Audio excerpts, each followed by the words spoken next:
What's up? We're going to take a look in this video at bending two strings and how you can get a different sound when you actually pick two different strings when you're bending instead of one.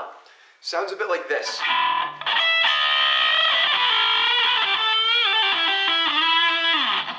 Okay? Gets a really cool sound coming from your bends because you're actually playing two different notes.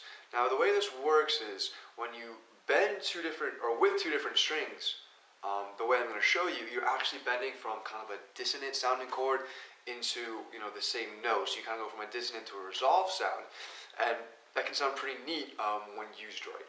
So the best way to show this is to just kind of show you how it's played, and then go back and talk about it a little bit. So to start out, put your index finger on the 12th fret of the first string, so E. Right? You're going to take your middle finger and put it on the 14th fret of the second for support, and your ring finger and put it on the 15th fret of the second. So you're really playing the 12th fret of the first string and the 15th fret of the second string. Now what you're going to do is you're going to keep your first finger stationary. Your first finger is not going to bend the string. However, your middle and your ring fingers are going to bend up to hit the note of the string above. So it sounds a bit like this.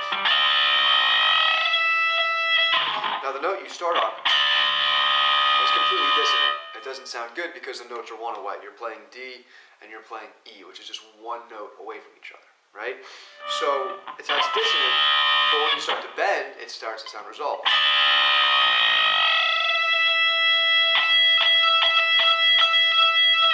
And you end up playing the same note at the end.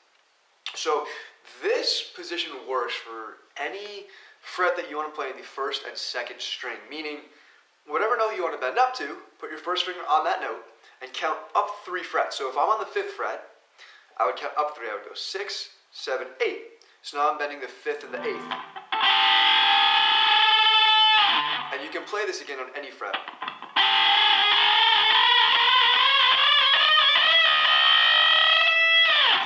So you can experiment around, and you're not limited to just playing this, on the E up here, like we just talked about, okay? Now, the second way that you can bend these is using the second and the third strings. This is a little bit different because the intervals are a bit different between the two strings. So you're only going to go up 2 frets. So your first finger is going to go on the 12th fret of the second, so B. Your middle finger is going to go on the 13th fret for support of the 3rd string. And your ring finger goes on the 14th fret of the 3rd string. So now you're playing the 12th fret of the 2nd string and the 14th fret of the 3rd string, and you do the same bend. You can actually get the same sounds out of these just by going up and down 5 frets.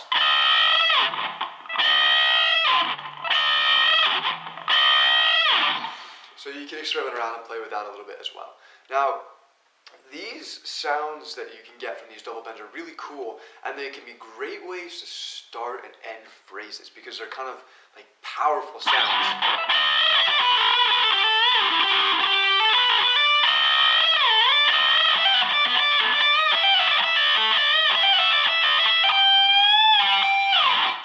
So you can do a lot of really cool stuff with these things if you get them down. So best way to practice them is, again, just going up until the notes kind of stop having that oscillation sound that you get when they're not quite on. Because once you bend into them, the oscillation of the notes kind of goes away, and it's just one single note because you're really playing the same note twice. Now, these can actually be easier to play than single string bends because it's much easier to tell if you're off or not. If you just bend one note, sometimes it's hard to tell if you're exactly on or not. If you were to bend 2 strings,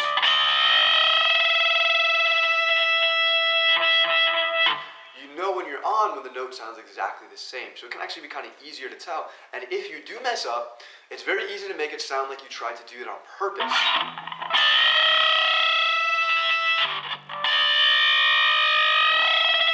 Because you can just kind of go off and then slowly bend into the note, and it usually sounds like you tried to do it on purpose. So these are really cool things that you can do and that you can add into your bending. So now you can do half bends, full bends, and these 2 string bends to really start making some cool sounds. So come back, we'll see you in the next video. We got some more great stuff. We're going to kind of incorporate some of these two-string bends into something that actually sounds more like a lick than just simple bending notes.